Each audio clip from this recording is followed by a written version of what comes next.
baik BPK maupun Departemen Keuangan yang bertanggung jawab mengeluarkan laporan keuangan ini sebetulnya masih terjadi kebingungan nih terhadap status hukum BPI Danantara yang berimplikasi terhadap status akuntansinya. Terjebak oleh keinginan bahwa BPI Danantara itu diberikan kewenangan besar, tapi jangan jadi instrumen negara, nggak diperiksa BPK, nggak bisa diperiksa segala macam. Udahlah. Intensinya ke sana. Intensinya ke sana. Ini ada loh, penambahan dan pengurangan brosur hanya didasarkan pada perjanjian tidak tertib katanya.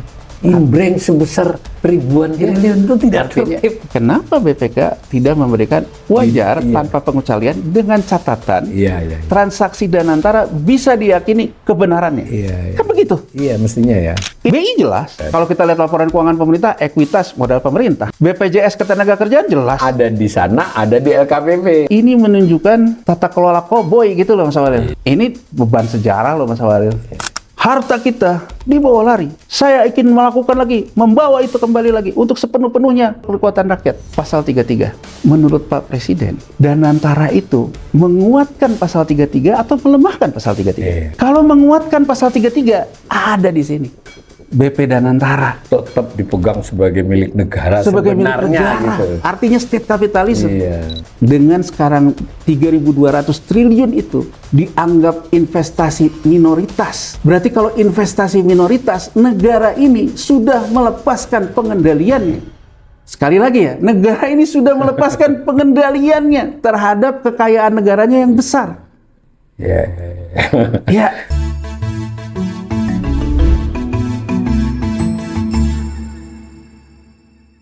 Salam cerdas, komunitas pembelajar yang saya hormati, berjumpa kembali dengan saya di kanal Awali Rizky dalam sesi Ngobrol Ekonomi. Saya kembali ditemani dan melanjutkan topik sebelumnya dengan Mas Januar Rizky. Assalamualaikum Mas Januar. Waalaikumsalam warahmatullahi wabarakatuh. Jadi kayaknya kita perlu melanjutkan dan ini bisa bersesi-sesi karena ternyata LKPP yang hampir 800 halaman itu berisi banyak data, banyak informasi, dan meskipun dia laporan keuangan bisa dikaitkan dengan kondisi perekonomian yang sudah berjalan atau di waktu-waktu yang lalu. Itu yang saya peroleh dari sesi sebelumnya ya. Nah, kali ini kita fokus kepada satu bagian dari LKPP, yaitu terkait dengan aset pemerintah, tapi lebih sub lagi. Meskipun nanti yang khusus aset keseluruhan kita kapan-kapan diskusi. Tapi karena ini kayaknya mendesak karena banyak di publik terjadi pembicaraan, saya mengkhususkan bagian dari aset pemerintah itu, yaitu soal investasi jangka panjang karena di dalamnya ada Danantara. Nah, seperti biasanya ini kan Raca sudah pernah kita bahas di sesi sebelumnya. Dari aset itu ada investasi jangka panjang, ya kan? Aset nomor 2, lumayan gede itu 4.928 triliun. Next. Nah, ini pengertiannya, tapi ini tidak saya bacakan, ini saya ambil dari LKPP, Mas. Jadi definisinya mereka lah, ada soal bahwa itu lebih dari 12 bulan, lalu ada juga penggolongan kepada masih, Mas, sampai di LKPP 2025 pengertian BUMN itu adalah yang kepemilikan pemerintahnya sama atau lebih dari 51% ya. Kalau kurang disebut non BUMN. Ada tapi kurang disebut. Next.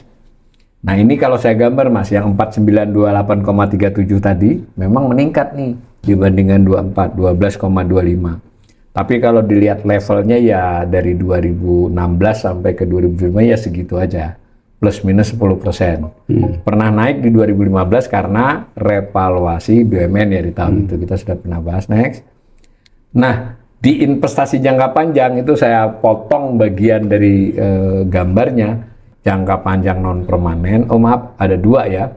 Dengan jangka panjang permanen. Nah, dari non permanen itu ada rincian, ada dana bergulir dan sebagainya. Nah, saya tertarik dengan yang investasi jangka panjang permanen. Investasi permanen penyertaan modal pemerintah itu yang 3.556 triliun.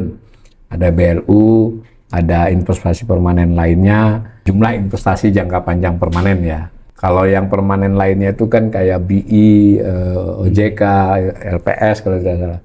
Nah, ini berarti kan ada investasi permanen penyertaan modal pemerintah. Next. Nah, saya telusuri lagi pemirsa, jadi laporan keuangan pemerintah itu ada executive summary-nya di atas, nanti lalu ada lebih rinci, kemudian ada CALK ya. Nah, ini saya ambil dari CALK misalnya. Ternyata yang tadi disebut sebagian dari investasi jangka permanen yang disebut investasi permanen penyertaan modal pemerintah. Jadi itu kan satu sub dari investasi jangka panjang tadi. Ini rinciannya. Jadi istilah PMP dengan PMN ini memang bertukar-tukar dalam beberapa LKPP saya lihat. Jadi kita anggap sama. Kalau disebut PMN, dia juga berarti PMP. Ini ada Persero, Mas. Ada Perum, perusahaan umum. Ada lembaga keuangan internasional, keanggotaan kita di lembaga internasional. Ada badan usaha lainnya, lain ya dengan badan lainnya. Nah menarik kan? Ternyata yang pindah luar biasa itu Persero. Dari 3.109 triliun menjadi hanya 127 triliun, Mas. Kalau nggak salah itu tinggal Perseronya yang di bawah Kementerian BUMN, Keuangan. Nah lalu pindahnya kemana? Ke sini, Mas. Badan usaha lainnya. Ya disitulah cerita Danantara salah satunya. Cerita Danantara, Persero itu kemudian ada kaitan dengan Dantara, Inbreng segala diklasifikasikan badan usaha lainnya. Untuk perbandingan ini yang tahun 23-22 ya, artinya ini kan 24 itu sama dengan 23-22 komposisinya Persero yang gede. Perum belum kalau melihat gambar ini Perum belum dipindah ke Danantara, Mas, perusahaan umum. Next. Nah lalu saya tertarik lagi tadi di badan usaha lainnya tadi ada rincian lagi. Nah ini rincian dari badan usaha lainnya tadi, Mas. Totalnya 3,350 triliun, itu yang besar justru penyertaan perusahaan minoritas dalam negeri. Dari cuma 1,7 triliun menjadi 3.215. Nah, baca lagi saya, di sini Danantara dipindahinnya, Mas. Kita nggak bedain dulu nanti Danantara berapa, pokoknya isu Danantara tuh pindah ke sini. Jadi dari Persero masuk ke penyertaan badan usaha lainnya, di bagian badan usaha lainnya itu adalah bagian penyertaan pada perusahaan minoritas dalam negeri. Tadi pengertian minoritas adalah kepemilikan pemerintah di bawah 51%. Ini untuk perbandingan juga tahun-tahun sebelumnya. Tahun sebelumnya kan yang minoritas itu kan 1,7 kan nggak geming tuh, Mas. Jadi ini pertama kalinya melompat kan. Nah, kurang next. Nah, ini saya ambilkan dari LKPP. Ini yang 2002-2003 untuk pengertian itu. Saya kan jadi sebagai orang yang hanya sekedar pengen belajar. Ini apa sih yang dimaksud dengan perusahaan minoritas dalam negeri? Ya pengertiannya ini, ya tidak berubah. Jadi sama nih persis. Sayang saya tidak garisi. Jadi 23 laporan keuangan 23 dengan dulu itu definisinya sama, nggak berubah nih berarti. Next. Nah dulu lampiran itu yang tadi Persero tadi ada rinciannya, Mas. Jadi sejak dulu pernah 100, lalu 90, ada rinciannya. Perum juga ada rinciannya. Yang Kementerian Keuangan 4 atau 5 itu juga ada rinciannya. Nah yang 2025 ini agak unik, si rinciannya itu agak beda dan mungkin nanti ini khusus yang bagian ini kita akan bicarakan. Yang jelas tidak sama dengan pada waktu-waktu yang lalu. Ada penyebutan BPI Danantara, Mas. Danantara BPI Danantara ini kalau kita lihat ya di sini yang ekuitasnya cukup banyak pindah, Mas. Jadi kalau di sini asetnya 3.200 kan. Nah jumlah ekuitasnya 3.215, Mas. Jadi masuknya ke sub total BPI Danantara. Jadi BPI Danantara ini, nah di bawahnya ada subholding BUMN cuma, nah itu juga saya bingung itu, angkanya juga 3.000. Nah nanti di beberapa rinciannya yang di Inbreng ternyata baru 52, belum seluruh Persero yang 90-an. Nah dari 50 itu ada datanya, tapi memang tidak selengkap zaman dulu. Jadi dahulu kalau dia melampirkan itu, yang sudah audited dia sebut audited, yang unaudited, tapi mayoritas kan sudah audited itu pada saat LKPP. Jadi saya bisa ngelihat asetnya berapa, ekuitasnya berapa, ekuitas milik pemerintah berapa, kan kurang lebih bisa begitu. Ini saya utak-atik berhari-hari, kira-kira gitulah, Mas. Nah ini ada catatan BPK dalam hal kepatuhan, jadi bukan LKPP-nya. Pemirsa, BPK itu selain mengeluarkan opini, juga membuat laporan hasil pemeriksaan ya, Mas, yang namanya laporan hasil pemeriksaan terhadap kepatuhan ya, internal ya pemeriksaan. Nah ini ada satu catatan terkait itu, bahwa mereka menganggap tidak jelas masih itu, cara baca saya begitu aja, lalu diperintahkan untuk melakukan perubahan. Ya nanti ini urusan Mas Yanwar lah. Yang jelas ini penjelasannya lumayan loh, Mas, di LHP itu kayak gini kok, kenapa disetujui oleh BPK, ya harusnya ditunda. Karena saya ingat dulu kejadian 2018 ketika pemerintah melakukan revaluasi 2016-2017 itu kan tidak disetujui belum di 2018 itu, baru 2019 setelah dipenuhi catatannya. Maaf ini pemirsa, saya sedikit panjang supaya nanti kita bisa dapat konteks penjelasan Mas Januar. Nah, saya mau mulai dari bagaimana memahami aset pemerintah yang disebut investasi jangka panjang, dan salah satunya adalah kepada BUMN. Nah, nanti dan antaranya gimana lah. Baik, Mas Walil. Jadi kalau kita bandingkan dalam standar akuntansi ya, ada yang disebut dengan permanen dan non permanen. Ini istilah yang digunakan dalam namanya tuh PSAP, Pernyataan Standar Akuntansi Pemerintah. Itu ada yang terkait dengan permanen dan non permanen. Kalau di korporasi, di PSAK, Pernyataan Standar Akuntansi Keuangan, itu membedakannya adalah investasi portofolio dan investasi non portofolio lah kurang lebih. Mirip ya? Mirip. Jadi artinya kalau investasi portofolio sebetulnya tidak punya intensi mengendalikan. Sebatas hanya ingin punya yang namanya dividen. Investasi portofolio juga tidak bisa dikatakan permanen karena bisa suatu saat tuh dijual, dibeli dan sebagainya. Nah, di pemerintah itu sebetulnya di PSAP, Pernyataan Standar Akuntansi Pemerintahan, yang disebut dengan non permanen itu artinya portofolio. Kalau permanen itu artinya penyertaan modal. Jadi kalau penyertaan modal itu benar-benar ingin terlibat. Nah, saya melihat gini, sekarang kalau ingin dikatakan permanen dan non permanen dulu. Pertama, ini dikatakan permanen. Ya kan, permanen karena kepemilikan itu jangka panjang. Jangka panjang tidak dimaksudkan untuk dijual secara maksud ya. Tidak dimaksud dijual. Gitu. Nah, kemudian kalau sekarang kita masuk ke dalam permanen, permanennya yang mana? Permanen yang minoritas atau permanen yang mayoritas? Di entitas yang dimasuki itu. Ya, jadi misalnya saja gini Mas Walil, saya masuk sebagai investasi permanen. Tapi saya bukan pengendali perusahaan itu. Jadi misalnya gini, saya sama Mas Walil mendirikan usaha. Mas Walil buat gampangnya nih, 51%. Saya 49%. Saya permanen, Mas Walil permanen. Kenapa? Sama-sama ada dalam akta. Modalistor. Jadi pemegang saham yang memang menyetorkan modalnya untuk pendirian perusahaan. Nah, dalam posisi itu, Mas Awalil punya lagi perusahaan holding. Laporan keuangan yang kita dirikan bersama ini tidak akan masuk ke perusahaan. Anggap saja saya badan usaha, Mas Awalil badan usaha. Jadi yang mengkonsolidasikan semua laporan keuangan ini Mas Awalil, karena Mas Awalil dalam posisi permanen dan pengendali. Jadi kalau kita bicara ke korporasi, struktur pengendalian itu diatur oleh jumlah saham. Bisa nggak pengendalian jumlah sahamnya tidak memenuhi ketentuan pengendalian, tapi saya pengendali? Bisa. Ada ketentuan lain. Kalau saya bisa menentukan komposisi direksi komisaris, bisa menentukan rules, walaupun saya tidak pemegang saham yang mayoritas. Ini banyak terjadi di perusahaan-perusahaan yang sudah IPO atau go public. Jadi misalnya saja kita pernah bahas MSCI. MSCI itu yang namanya hedge fund pegang saham, tapi nggak lebih dari, kalaupun mereka menyatukan saham mereka, nggak lebih dari 20. Tapi mereka mengendalikan. Tapi bukan pemegang saham mayoritasnya publik. Publik ya. Nah, karena dia kecil ini, kecuali kalau publik ada yang menyatukan semua suaranya menjadi jadi melebihi angka ini, gugurlah pengendalian dia.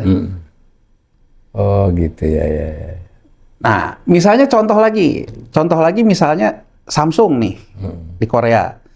Samsung di Korea itu per hari ini keluarga Samsung itu tinggal punya 4-5% Mas Awalil. Kecil ya sebenarnya secara porsi, secara duit gede. Dana pensiunnya Korea Selatan tuh 9%-an. Publik Koreanya 25, asing itu 47. Tapi asing yang 47 ini mengatakan investasi mereka di Samsung itu portofolio. Cuma mau cari keuntungan aja. Portofolio aja, dia tidak ingin mengendalikan. Karena dia tidak ingin mengendalikan, maka pengendalinya tetap keluarga Samsung meskipun 4%. Ya. Nah, bagaimana dengan standar akuntansi pemerintahan mengatur ini? PSAP, Pernyataan Standar Akuntansi Pemerintahan nomor 6, itu mengatur tentang yang disebut dengan investasi minoritas. Tadi yang Mas Awalid tayangkan, itu kan sebetulnya menurut saya, BPK dalam catatan auditnya, maupun dalam catatan laporan keuangannya, menurut saya, baik BPK maupun Departemen Keuangan yang bertanggung jawab mengeluarkan laporan keuangan ini, sebetulnya masih terjadi kebingungan nih. Terhadap status hukum BPI Danantara yang berimplikasi terhadap status akuntansinya. Ya. Satu sisi kadang-kadang, tadi Mas Awalid mengatakan, kadang ngomong investasi permanen, Ya. kadang menjadi investasi non permanen, Ya. kadang ngomong investasi minoritas. Ya. Terjadi kebingungan sebetulnya antara yang di atas, di tengah, di bawah, Sama lampiran. lampiran, tidak pernah ada konsistensi. Ditambah lagi laporan keuangan BPI Danantaranya pun dikatakan belum ada, belum diterima, dan diminta itu. belum diterima. Jadi sebetulnya kalau dari sudut pandang, kalau saya dari sudut pandang akuntansi, dari sudut pandang audit, seharusnya menurut saya ya, opini yang dikeluarkan BPK, pendapat saya, ini pendapat ya, pendapat saya. Kalau pendapat saya, karena angka yang terjadi perubahan ini masih terjadi kebingungan dan tidak bisa dikonfirmasi karena laporan keuangan Danantaranya nggak ada, kan gini loh. Sebetulnya ini kan harus dikonfirmasi ke laporan keuangan Danantara sendiri. Sebetulnya angka yang di sini yang tadi Mas Awi tunjukkan pindah ke sini, bener di Danantaranya sendiri dicatat seperti apa? Iya. Karena dalam audit itu harus ada yang namanya dengan completeness, metode kelengkapan. Jadi Mas Awalid mengatakan ke saya, misalnya saya auditornya. Mas Awalid bilang, "Yan, ini loh. Ini kontraknya." Saya sebagai auditor punya kewenangan untuk melakukan konfirmasi kepada pihak terkait di situ. Pihak terkait itu. Saya melakukan konfirmasi ini apa? Angkanya materialitas. Jadi akuntan itu kalau dia melakukan audit, dia tentukan dulu standar materialitasnya. Materialitas itu bisa ditentukan dari angkanya berapa terhadap total laporan keuangan, bisa materialitas terhadap yang namanya keberlanjutannya, going concern-nya. Nah, sekarang kalau misalnya itu dianggap materialitas, dan menurut saya angka 3.300 triliun tadi itu material besar. Kalau dari aset 1/4 itu, aset total pemerintah. Materialitas itu biasanya ditentukan 5% ke atas, Mas Wali. Ini kan udah besar. Ya kan? Artinya dengan materialitas sebesar itu, saya harus melakukan konfirmasi kan? Konfirmasi ini harus dilakukan ke apa? Yang paling penting adalah yang harus dilakukan, karena ini terkait dengan badan usaha, saya harus mendapatkan laporan keuangannya kan? Yang juga audit. Nah, perkara bahwa misalnya, ini kan kalau saya lihat di sini tuh, terjebak oleh keinginan bahwa BPI Danantara tuh diberikan kewenangan besar, tapi jangan jadi instrumen negara, nggak diperiksa BPK, nggak bisa diperiksa segala macam. Udahlah. Intensinya ke sana. Anggap saja begitu. Anggap saja bahwa BPK tidak boleh mengaudit BPI Danantara. Kecuali atas permintaan DPR. Artinya gini loh Mas Awalid, saya punya transaksi material. Saya ambil contoh dulu yang gampang. Saya dengan Mas Awalid. Mas Awalid transaksi sama saya. Mas Damar, akuntan publik. Kemudian Mas Awalid bilang, saya ini transaksi sama Yanuar. Transaksinya material. Damar akan bilang, Mas Awalid, saya minta dong laporan keuangan dari PT Yanuar. Berhak nggak? Berhak, karena materialitas. Jadi saya akan melihat angka yang dicatatkan di neraca Mas Awalid dengan dia di neraca Mas Yanuar, PT Yanuar dengan PT Awalid, secara completeness bisa saya yakini bahwa transaksi ini memang ini debit kreditnya.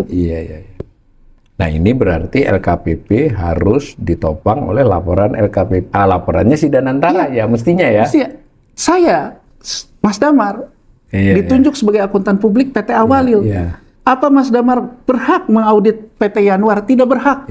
Tapi tanya bisa. Tapi konfirmasi lewat Mas Awalid. Untuk hal yang tertentu. Hal tertentu karena Mas Damar audit PT Awalid. Mas Damar minta ke PT Awalid, sediakan buat saya. Saya tidak berhak ke sini. Jadi anggap saja, kita lepaskan dulu perdebatan, anggap saja kita setuju nih dengan ide bahwa Danantara itu tidak boleh di BPK, tidak boleh di KPK, tidak boleh segala macam. Tapi BPK mengaudit pemerintah. Iya. Transaksi pemerintah ke Danantara dalam hal ini signifikan, Sangat material banget, sangat material. banget. Bahwa BPK tidak bisa men-touch Danantara karena Danantara diberikan kewenangan. Ini kan sama juga dengan VOC diberikan kewenangan oktroy gitu. Diberi inilah, Diberi kewenangan, kekebalan, ya kan, diberi kewenangan oleh negara meskipun dia bukan negara kan gitu ya. Kan kurang lebih gitu loh. Danantara diberikan kewenangan negara, diberikan otoritas negara, tapi dia dibuat dalam kelembagaan bukan lembaga negara. Gitu kan?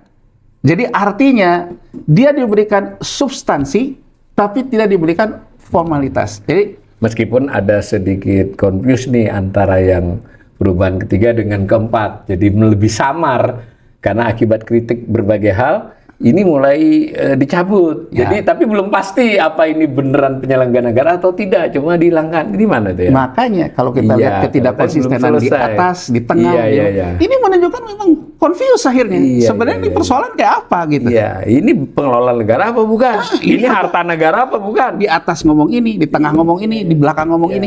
Ketidakkonsistenan ini menurut saya menunjukkan sebetulnya kita ini sekarang dalam posisi kayak lembaga tanpa bentuk. Kita bingung bentuknya apa. Tapi sederhananya Mas Awalil, dalam norma audit itu ada yang disebut dengan substance over form. Substansinya mendahului formnya.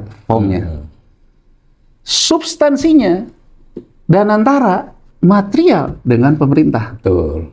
Meskipun formalitasnya Danantara bukan lembaga negara, apapun akhirnya, tapi karena secara substansi transaksinya material, BPK sebagai auditor dengan norma audit substance over form bisa menanyakan kepada negara. Dia menanyakan kepada negara dan dia harus meyakini, bahwa di situ benar ada catatannya.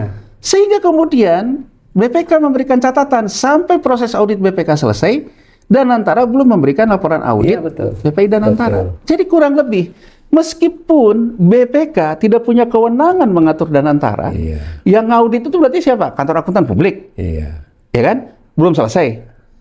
Kalau kemudian pemerintah mengatakan masalahnya Danantara belum selesai, menurut pendapat saya, dalam standar pemberian norma audit dalam pernyataan audit, harusnya menurut saya wajar dengan catatan. Ini diberi catatan terhadap kasus ini ya. Kan kalau yang ini nomor 4 tadi bukan sekedar begitu, tapi WDP ya.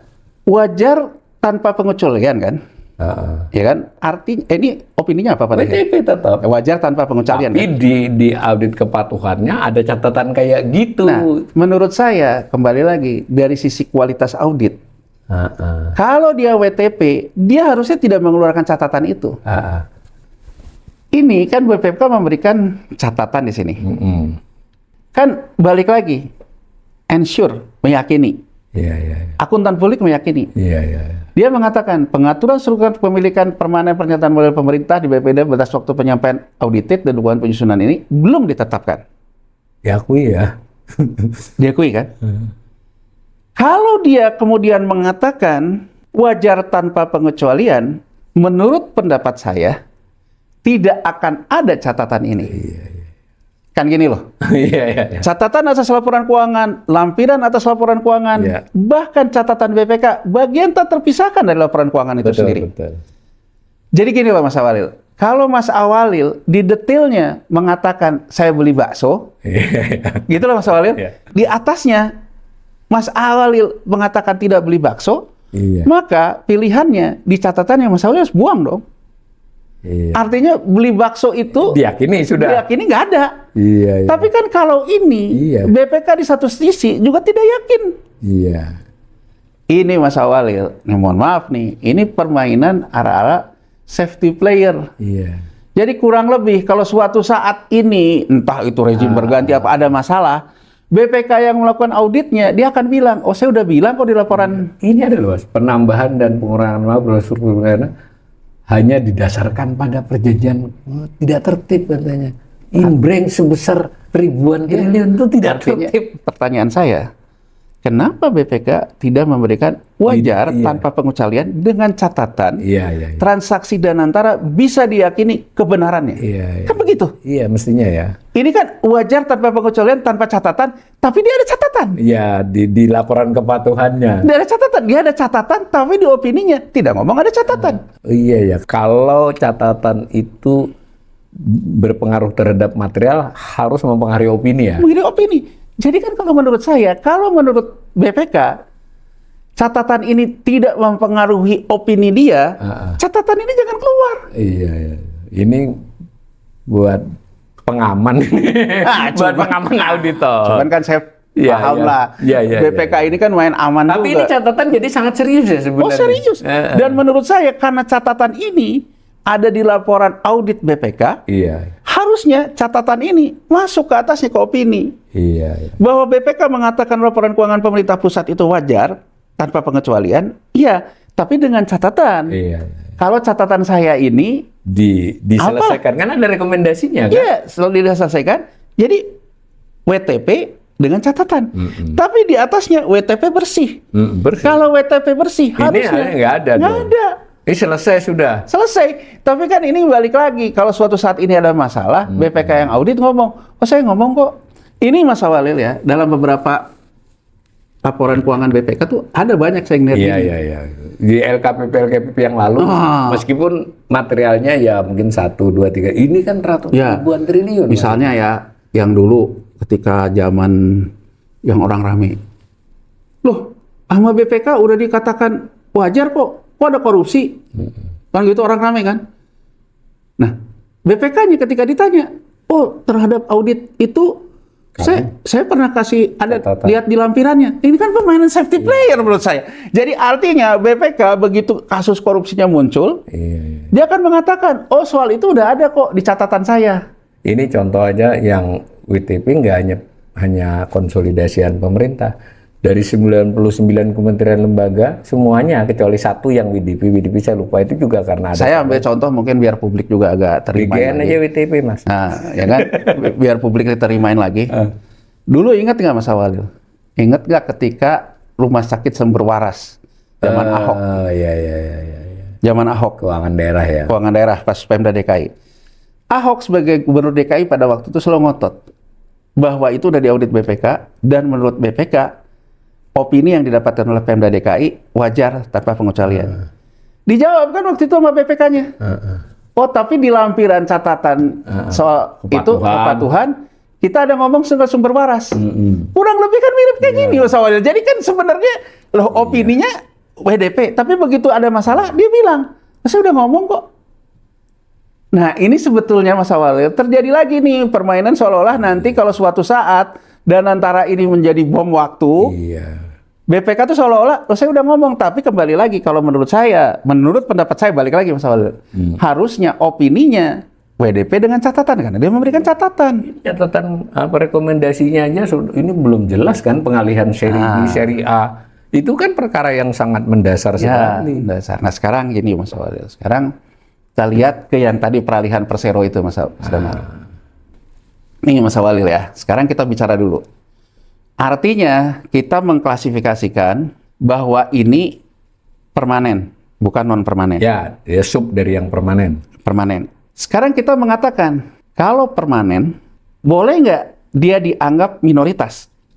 Ya, nah ini saya biar nggak salah, saya baca aja PSAP-nya, ya kan? Jadi kalau sekarang kita bicara apa yang ditetapkan dalam pernyataan standar akuntansi pemerintah nomor 06 yang disebut dengan investasi minoritas pemerintah.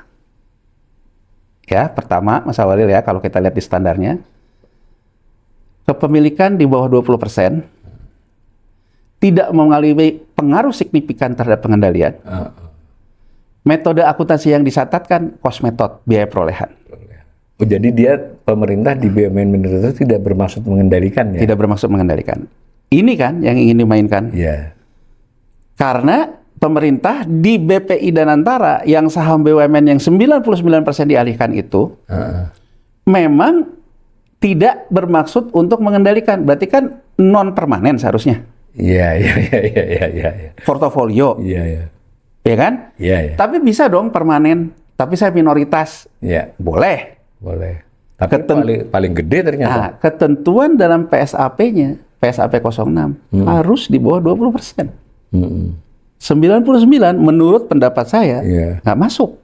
Nggak masuk, karena kita hampir sepenuhnya milik Danantara. Jadi secara standar akuntansi pemerintahan, pernyataan standar akuntansi pemerintahan 06, Iya. begitu ini dianggap dipindahkan ke dalam minoritas, Iya, iya. Sawalil ya. Ini badan usaha lainnya, next, Mar. Nah, dari badan usaha lainnya ini masuk sini, minoritas dalam negeri. Jadi begitu ini dimasukkan ke minoritas, artinya sebetulnya satu, syaratnya tidak terpenuhi. Tidak di bawah 20%, karena 99%. Iya, iya, iya. Dia memenuhi syarat di mana? Karena pemerintah mengatakan bahwa yang di BPI Danantara itu pemerintah tidak untuk saham pengendalian. Sekarang kalau ditanyakan ke saya, business practice common nggak kayak gini? Common. Saya contohkan tadi, Samsung. Asingnya 47%, tapi asingnya ingin mengatakan investasi itu tidak untuk pengendalian. Ya kan, soalnya artinya dia masuklah dalam ketentuan investasi minoritas. Kemudian dia mencatatnya dengan apa? Ya kalau Samsung kan udah go public, harga pasar. Kalau ini harga perolehan. Apa yang dilakukan di sini? Pencatatan akuntansinya. Jadi sebelumnya kita bahas kan akuntansi itu kan mengakui, mengukur, mencatat. Pengakuan dan pengukuran pencatatannya ini pakai cost method. Jadi cost method itu artinya apa? Biaya yang diimbrengkan oleh pemerintah itu kan cost methodnya. Berapa ketika pemerintah itu memberikan imbreng itu? Berarti harga saham minoritas yang diserahkan ke BPI Danantara itu harganya sebesar ini. Jadi kalau terhadap dua hal, Mas Awalil, terhadap tidak adanya kemauan untuk mengendalikan, terhadap cost methodnya betul. Ini investasi minoritas dalam negeri. 3.216 triliun, Mas. Ini baru ditegaskan. Pertanyaan saya, kalau berdasarkan pernyataan standar akuntansi pemerintahan nomor 06, syarat pertamanya tuh kepemilikan porsinya di bawah 20%. Ini kan tidak. Jadi sebetulnya menurut saya kita perlu harusnya BPR mentanyakan ini. Iya, ini kenapa masuk penyertaan simpel mah bahwa ini kita anggap aja semua berjalan benar nih. Inbreng ke Danantara yang sebelumnya dicatat dari kepemilikan pemerintah di Persero, ya toh. Kemudian tetap punya pemerintah Danantaranya, tapi klasifikasinya pindah ke penyertaan pada perusahaan minoritas dalam negeri. Nah, Mas Senor menggambarkan itu nggak match. Sama kira-kira nilainya 3.200-an 14 triliun. Jadi kalau berdasarkan PSAP 06 tentang PSAP itu pernyataan standar akuntansi pemerintahan nomor 06. Menurut saya klasifikasi ini nggak masuk. Dia hanya masuk terkait dengan dua hal. Tidak punya maksud pengendalian dan pencatatannya cost method. Tapi persoalannya di PSAP 06 itu kalau kepemilikannya di bawah 20%. Pertanyaannya, boleh nggak dalam PSAP 06 itu kepemilikan di atas 20% dianggap investasi minoritas, permanen minoritas? Boleh. Ketentuannya nih di pernyataan standar akuntansi pemerintahan nomor 06, kalau pemilikan di atas 50% tapi ditetapkan sebagai investasi minoritas, maka sebetulnya menurut PSAP 06 itu memiliki kendali penuh mayoritas. Artinya sebetulnya berdasarkan PSAP 06, kalau di atas 50% tidak mungkin dikatakan sebagai investasi minoritas. Nih ya, saya baca ini. Porsi kepemilikan di bawah 20%. Tingkat pengaruh pengendalian tidak memiliki pengaruh signifikan. Metode akuntansi, metode biaya, cost method. Kurang dari 20%, memiliki pengaruh signifikan, metode ekuitas. Ini yang dilakukan terhadap 1% BP BUMN. Ini juga yang menjadi catatan BPK. Iya. Siapa sebetulnya yang mengendalikan Tapi BUMN? ada kata-kata ini bisa menimbulkan dispute kan? Ya. Wewenang segala itu. Coba Mas Walil, bayangin nih. Sebetulnya yang dikatakan investasi minoritas itu, kalau berdasarkan ini, PSAP 06, sebetulnya angka 1% yang di BP BUMN. Iya.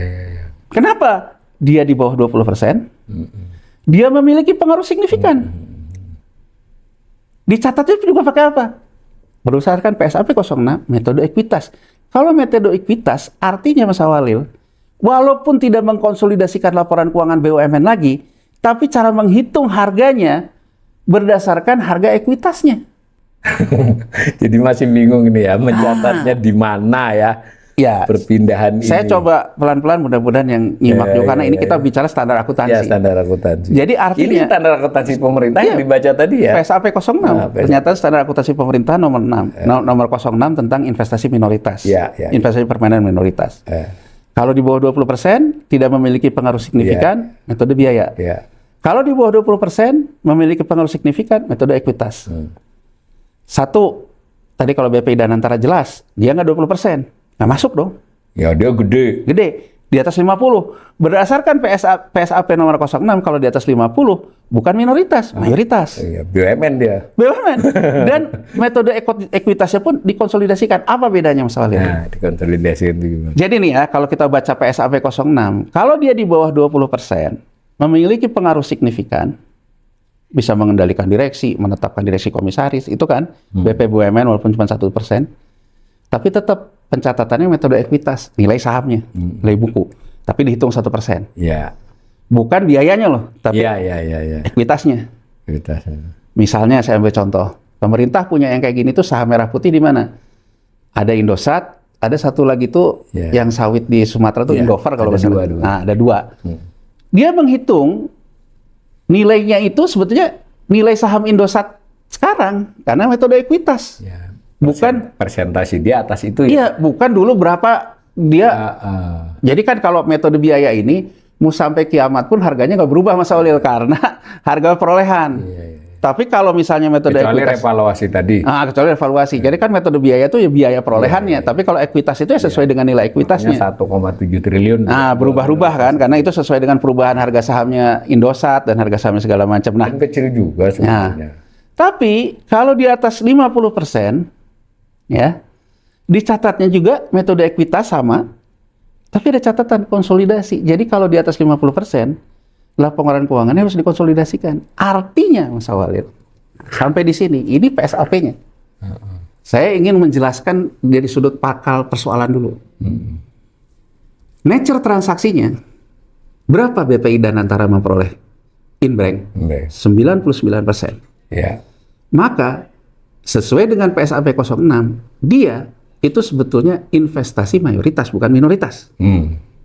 Diukur dan dicatat dengan konsolidasi laporan keuangan, metode ekuitas. Artinya, sebetulnya, yang tepat berdasarkan PSAP 06, begitu pemerintah menginbrengkan 99% saham Persero ataupun BUMN ke BPI Danantara, itu sebetulnya setoran modal pemerintah dalam pendirian BPI Danantara. Ya, BPI Danantara ya dalam hal ini ya, sebagai holding keseluruhan. Sebagai holding keseluruhan. Jadi BPI Danantara didirikan sebagai lembaga negara. Iya. Yang modalnya itu diberikan melalui inbank, bukan setoran tunai. Iya. Dan itu beberapa kali terjadi sebenarnya kan. Terjadi. Kalau kita konsisten terhadap PSAP 06, Iya. artinya kalau kita konsisten terhadap PSAP 06, karena nilai yang diinbrengkan itu lebih dari 50%, 99%, artinya sebetulnya yang terjadi itu pemerintah membentuk badan negara baru, Iya. yang namanya BPI Danantara, yang pendiriannya diberikan modal dalam bentuk inbreng saham pemerintah. Senilai kurang lebih 3.200-an triliun. Yang pemerintah serahkan ini, laporan keuangan BUMN jadinya terkonsolidasi tidak lagi ke laporan keuangan pemerintah. Terkonsolidasinya ke laporan keuangan BPI Danantara.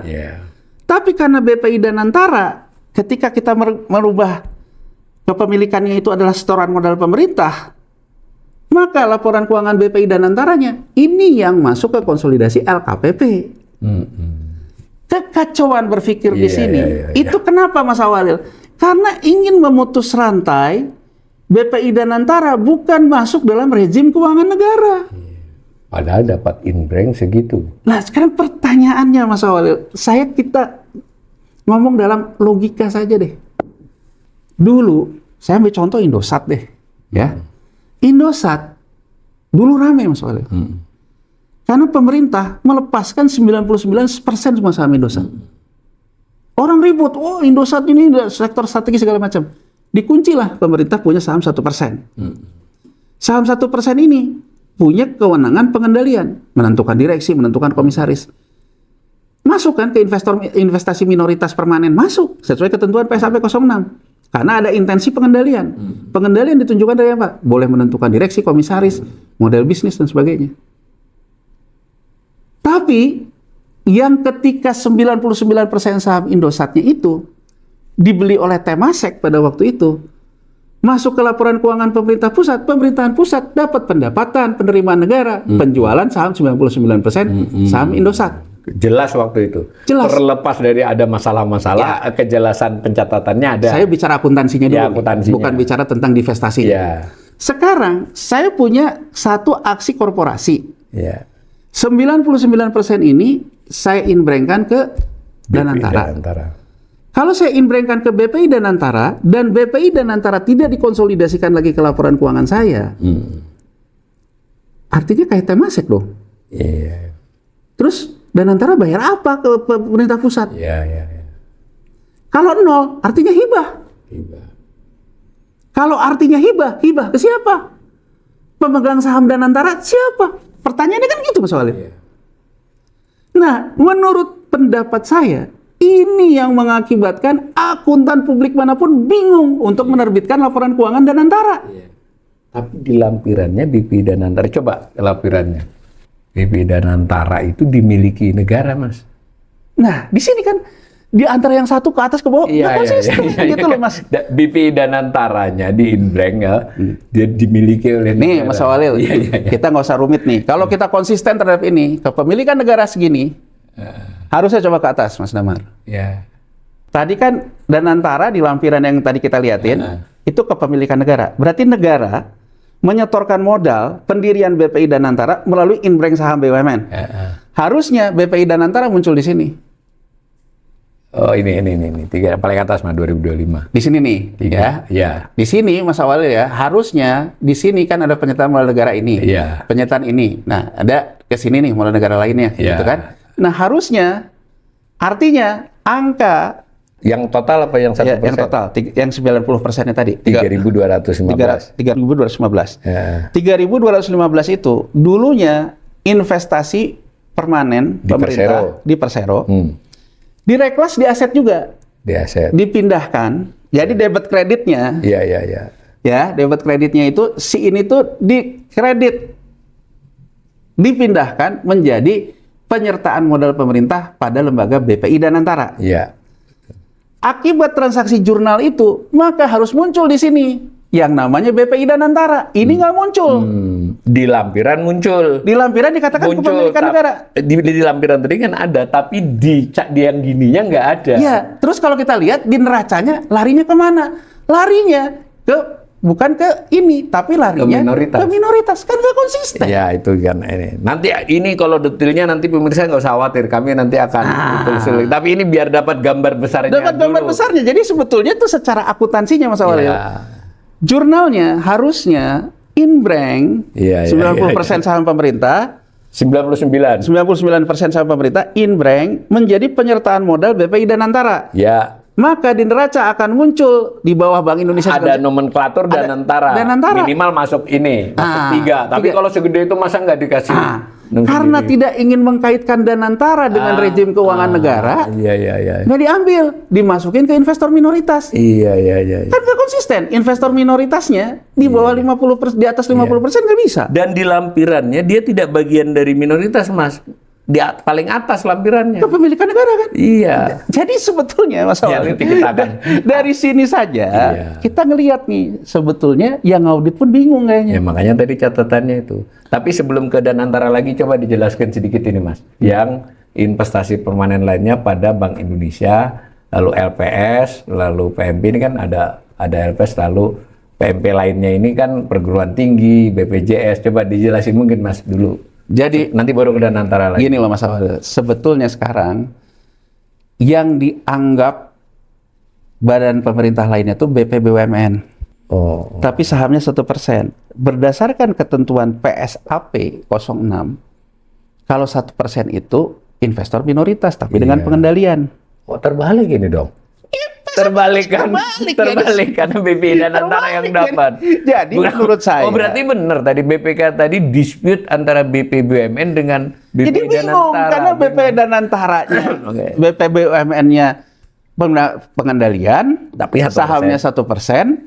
BPI Danantaranya. BPI Danantaranya punya saham mayoritas, Iya. tidak pengendalian. Masuk. Dia bingung. Ini sebetulnya secara akuntansi yang mana yang diakui? Iya. Kalau kita sekarang mau konsisten terhadap PSAP 06, investasi minoritas itu BPBUMN 1%, Iya. punya saham pengendalian.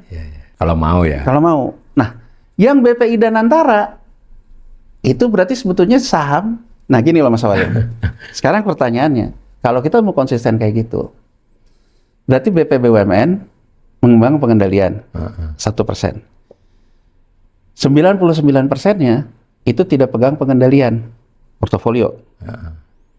Kalau sekarang kita pegang portofolio, artinya sebetulnya yang 99% itu non permanen. Non permanen, bukan Per klasifikasi definisi. ini ya per definisi.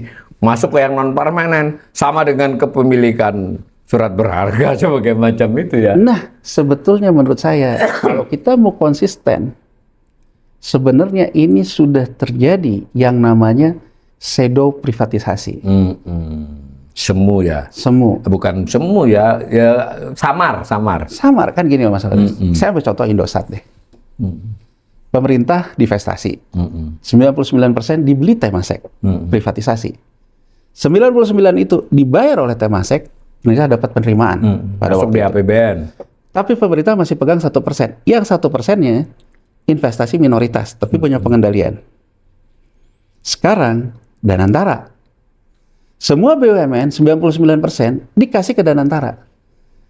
Dan pemerintah mengatakan itu portofolio non permanen. Bahasanya non permanen kalau dia tidak ingin mengendalikan. Iya. Pertanyaannya, artinya BPI Danantara lembaga swasta karena tidak terkait dengan laporan keuangan pemerintah. Kayak Temasek. Kayak Temasek. Terus Danantara bayar apa ke keuangan pemerintah pusat?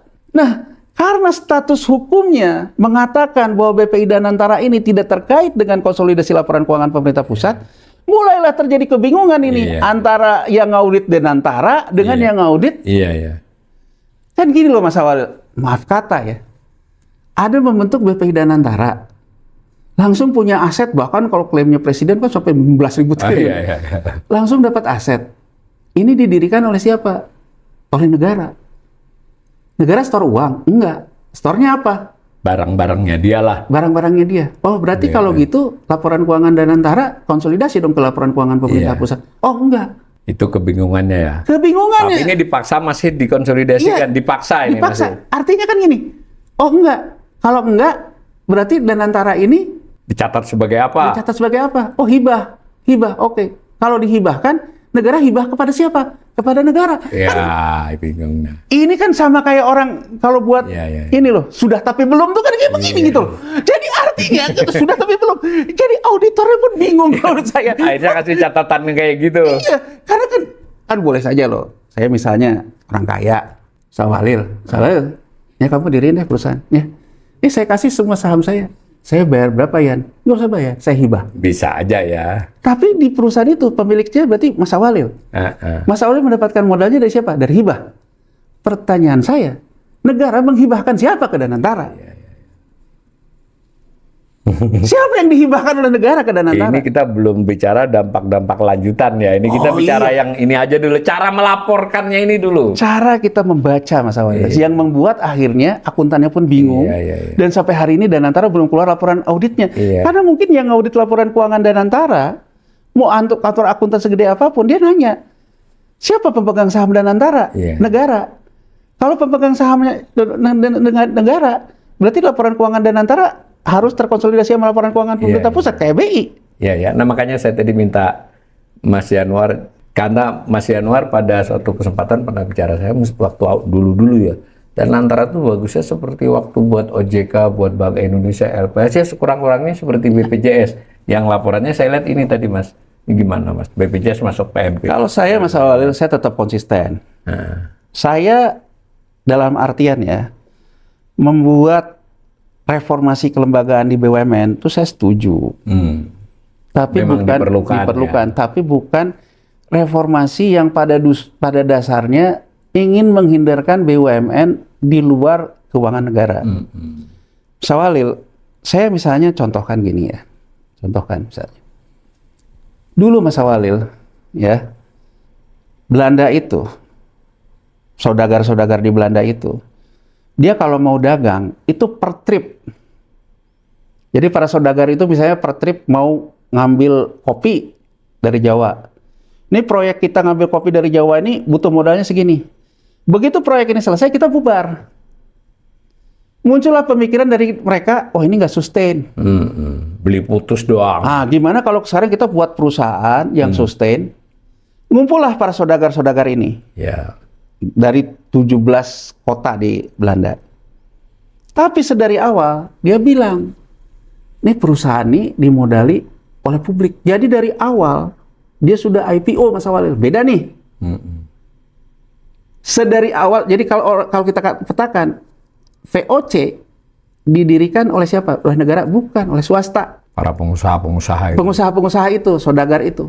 Tapi sedari awal, dia sudah langsung IPO. Jadi bukan misalnya swasta baru IPO setelahnya. Langsung IPO. Jadi milik banyak orang lah sejak awal. Sejak awal. Makanya kan saya bilang ke Mas Awalil, sejarah pasar modal itu pertama Amsterdam Stock Exchange. Iya. Boleh juga. Jadi sebetulnya pada waktu VOC itu didirikan, yang mendirikan 17 asosiasi ini. Iya. Tapi pemegang sahamnya bukan mereka. Banyak pihak. Langsung IPO. Ada 1.143 investor. Beragam lah, ada orang kaya, ada apa. Makanya pada saat itu juga berdirilah Amsterdam Stock Exchange. Tapi kemudian mereka ini kan menjalankan dana publik sedemikian besar, menjalankan banyak agenda-agenda yang terkait dengan wilayah-wilayah negara. Dia memintalah kewenangan kepada negara yang disebut dengan oktroy. Kewenangan diberikan. VOC meskipun dia perusahaan dan dia perusahaan publik, diberikanlah kewenangan negara kepada dia, termasuk punya tentara sendiri, punya segala macam kebijakan dagang dan sebagainya. Bertindak atas nama negara Belanda. Bertindak atas nama negara. Tapi saya ingin memberikan gambaran Mas Awal. Sedari awal tidak ada yang namanya divestasi saham pemerintah di situ. Memang bukan perusahaan yang tadinya dimiliki oleh kerajaan Belanda. Emang perusahaan awal didirikan oleh swasta, inisiatif swasta, tapi setelah didirikan dia mintalah konsesi dari negara, diberikan oleh negara. Negara dapat sesuatu juga dari situ. Sekarang dengan logika yang sama terhadap Danantara. Danantara didirikan untuk menjadi mesin negara. Iya. Tapi dia tidak mau terkait dengan keuangan negara. Kurang lebih kan sama itu Mas Awal. Pertanyaannya, tapi Danantara itu mendapatkan inbrank dari saham pemerintah, dari negara. Beda dengan VOC. Beda dengan VOC. Artinya, menurut saya, secara sejarah, Danantara tidak bisa dilepaskan dari negara. Jadi, menurut pendapat saya, harusnya ke sini. Kalau memang ingin mendirikan Danantara BPI Danantaranya tidak bisa dipungkiri. Sejarahnya memang modal negara yang diserahkan ke dia. Itu kalau kita usut jangan lupa loh, PMN itu dari utang loh. Kan artinya dulu pendapatan selisih dengan belanja itu ini berarti kan yang bisa diinvestasikan utang. Ya, termasuk dari nasionalisasi perusahaan VOC juga. Iya panjang ya ceritanya. Karena iya Persero dan Perum kita itu dari awal. Artinya sekarang pertanyaan saya Mas Awal, apakah ketika saya menghibahkan ini ke Danantara, ini bukan namanya privatisasi, menswastakan Danantara? Iya. Jadi agak beda dengan kayak Bank Indonesia itu ya, dia tidak ikut pemerintah tapi negara kan bagian dari negara. Halnya gini loh Mas Awal, halnya gini loh. Saya menginginkan bahwa Danantara itu jangan terlalu direcokin oleh segala macam. Itu soal lain loh. Oke, masuk akal lah itu. Masuk akal. Tapi pemerintah jangan melupakan bahwa Danantara tetap punya pemerintah. Iya. Kalau tetap punya pemerintah, maka masuk dong di sini. Iya, iya. Bahwa kemudian pemerintah mengatakan laporan keuangan Danantara tidak diaudit oleh BPK, tapi diaudit oleh akuntan publik. Sah. Sah. Tapi artinya laporan keuangan akuntan publik itu masuk ke BPK, BPK masukin ke sini. Iya, iya. Artinya kalau kita cuma sebatas tidak mau BPK itu meriksa tentang BUMN segala macam, stop di Danantara, menurut saya ya sudah, tetapkan saja bahwa Danantara ini lembaga keuangan pemerintah yang punya perlakuan khusus, diaudit oleh kantor akuntan publik misalnya. Nah, ketika diaudit oleh kantor akuntan publik karena dia harus angkanya masuk, artinya BPK harus terima dulu laporan audit akuntan publiknya. Dia tidak meriksa. Dari hasil pemeriksaan pihak lain. Dan yang pihak lain. Ya. Jadi menurut saya, Mas Walil, ini kan tentang ekonomi kelembagaan ya. Nah, salah satu pakar ekonomi kelembagaan itu ya bapaknya Presiden, Sumitro Joyhadikusumo itu. Jadi artinya bagaimana kita bisa menjelaskan ada lembaga negara, tapi di laporan keuangan negaranya nggak ada lembaga itu. Bingung kan? Iya. Kebingungan itu mulailah dimunculkan. Ya udahlah kalau gitu biar ada juga di laporan keuangannya. Karena kalau misalnya hibah turun kan langsung asetnya kan? Aset tuh. Padahal asetnya tadi ekuitas kita sudah turun di sesi sebelumnya. Iya kan? Kalau dikurangi Danantara, ya negatif. Bingung lagi kan? Ayo udahlah masukin aja deh. Ini sebagai investasi. Ingat lah Mas, ekuitas kita cuma 3.000 berapa. Kalau dikurangi 3.215, itu berarti negatif dong ekuitas pemerintah. Karena masa Nggak hibah? Mungkin kan. Kalau hibah, ya udah deh. Masukin deh ke investasi minoritas. PSAP 06 mengatakan. Jadi kalau menurut saya, Mas Walil, harusnya BPK mengatakan, ini nggak match dengan PSAP 06. Dan sebenarnya kalau melihat BI, OJK, BPJS, ini kan subnya di lain-lain, BPJS ada semua ya Mas Walil, saya ambil contoh nih, BPJS Kesehatan, BPJS Ketenagakerjaan. Nomor 3 nih. Ya. BPJS Kesehatan, BPJS Ketenagakerjaan, dulunya adalah PT Jam Sostek Persero. Iya. BPJS Kesehatan, dulunya Taspen ya? Bukan Taspen. Apa ya dulu? Tabungan pokoknya. Nah, pokoknya adalah yang aku ingat dulu deh. PT Jam Sostek. Dulu pemerintah itu ada investasi penyertaan modal di Jam Sostek. Ini dipindahkan menjadi penyertaan pemerintah di BPJS Ketenagakerjaan karena sifatnya bukan BUMN lagi.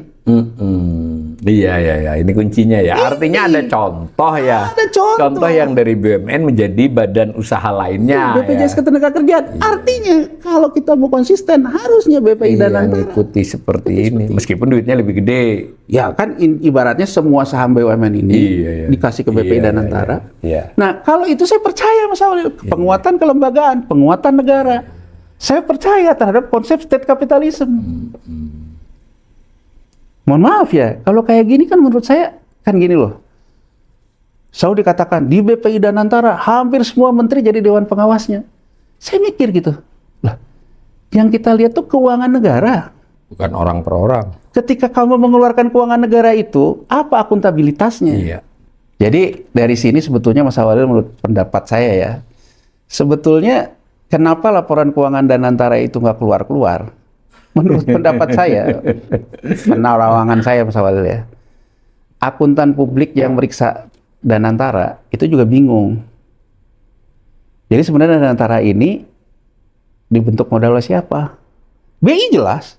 Iya. Ekuitas. Iya. Kalau kita lihat laporan keuangan pemerintah, ekuitas modal pemerintah. Iya. BPJS Ketenagakerjaan jelas. Ada di sana, ada di LKPP. BPJS Ketenagakerjaan karena dia bentuknya badan. Satu, dana jaminan sosial. Dua, yang itu tadi penyertaan pemerintah. Dia disebut di sini. Bahkan Mas Walil, INA itu juga penyertaan modal pemerintah. Iya. Dia masuk salah satu Persero dulu. Ya, jadi kalau kata saya Mas Walil, ini menunjukkan tata kelola koboi gitu loh Mas Walil. Iya. Dan ini beban sejarah loh Mas Walil. Saya ingin mengatakan gini ya, mungkin saya ingin mengatakan sesuatu yang selalu diulang-ulang oleh Presiden Prabowo. Harta kita dibawa lari. Saya ingin melakukan lagi, membawa itu kembali lagi untuk sepenuh-penuhnya untuk seluruh kekuatan rakyat. Pasal 33. Saya boleh dong sebagai warga negara bertanya ke Presiden, Pak Presiden, menurut Pak Presiden, Danantara itu menguatkan pasal 33 atau melemahkan pasal 33? Iya, benar. Kalau menguatkan pasal 33, ada di sini. BP Danantara. Tetap dipegang sebagai milik negara Sebagai milik sebenarnya negara. gitu. Artinya state capitalism. Iya. Kalau ini samar ya jadinya. Ini samar. Jadi menurut saya, ya, tapi Kita sih mesti nunggu ini lagi. satu mesti nunggu, dan kembali lagi ya ini kan sesuatu yang, ya kita bisa ngomong apa ya Mas Walid? Pertama DPR-nya juga ya seperti ini. BPK juga ternyata ternyata masih ragu, ngeles-ngeles gitu ya. MK-nya juga seperti ini. Tapi ada satu, dulu orang begitu ributnya ketika Presiden Megawati melakukan komitmen dengan LOI IMF, menjual BUMN, bahkan yang paling fenomenal ketika Indosat. Iya. Orang sudah mengatakan bahwa menjual Indonesia gitu. Menurut pendapat saya, dengan sekarang 3,3200 triliun itu dianggap investasi minoritas. Berarti kalau investasi minoritas, negara ini sudah melepaskan pengendaliannya. Iya. Sekali lagi ya, negara ini sudah melepaskan pengendaliannya terhadap kekayaan negaranya yang besar. Ya. Ya, saya nggak bisa menjawab itu Mas Walid, tapi maksud saya kita hanya bisa menggugah saja. Ya, bukan. Dan Menggugah ini nanti saja. kita akan masuk ke rinci-rinci Mas, tapi biar perlahan-lahan dikunyah dulu ini. Nanti saya janjikan kami akan berbincang lagi dengan Mas Yanuar nanti lebih detail. Makanya kami berusaha laporan Bank Himbara satu-satu, PLN sudah, Pertamina sudah, nanti yang gede-gede. Nanti kita lihat di lampiran 2024 nih seperti apa. Kemudian nanti sambil nunggu nih, kalau Danantara keluar laporannya kan harus ada rincian itu kan? Oh iya. Nah, begitu. Justru kalau saya, Mas Walid, saya tunggu nih keluar laporan keuangan Danantara. Saya mau tahu ekuitasnya itu punya siapa, gitu loh. Karena kalau ekuitasnya punya negara, maka harus ada di LKPP. LKPP-nya bisa jadi BPK harus mengeluarkan. Boleh ya?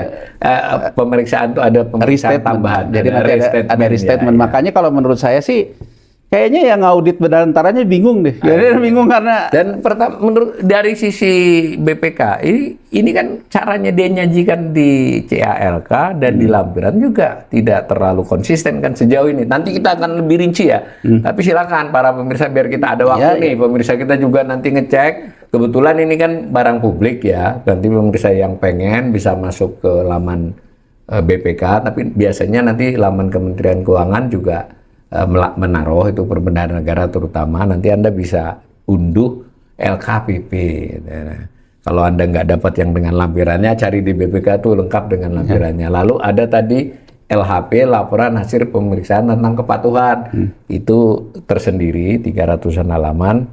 Oh, kalau yang sekarang hanya 200, itu bisa dipakai. Nah, nanti rencana saya kita jadi berapa sesi, karena ini sudah benar-benar sampai pada sekurang-kurangnya Mas Yanuar melihat sementara ini, wah ini bisa menimbulkan sesuatu yang sangat besar ya di depan ya, kita karena tahu. Tadi Mas Walid yang perlu juga ditegaskan, pisau analisanya itu adalah pernyataan standar akuntansi pemerintahan. Nah, itu. Jadi artinya standar akuntansi pemerintahan sendiri. Nah, kalau investasi minoritas dalam PSAP 06-nya nggak masuk. Nggak masuk, itu sinyal. Masih banyak nanti yang akan kita coba telisik ya. Mudah-mudahan ini merupakan wujud dari seorang Yanuar, kami Bright Institute sebagai bagian dari ikut care, peduli terhadap keuangan negara, dan mengajak semua pemirsa kami bahwa keuangan negara bukan soal keuangan pemerintah, tapi keuangan kita seluruh masyarakat Indonesia dan semua stakeholder negara. Begitu kan Mas Yanuar? Sama-sama. Terima kasih. Sama-sama. Mas Yanuar. Ya.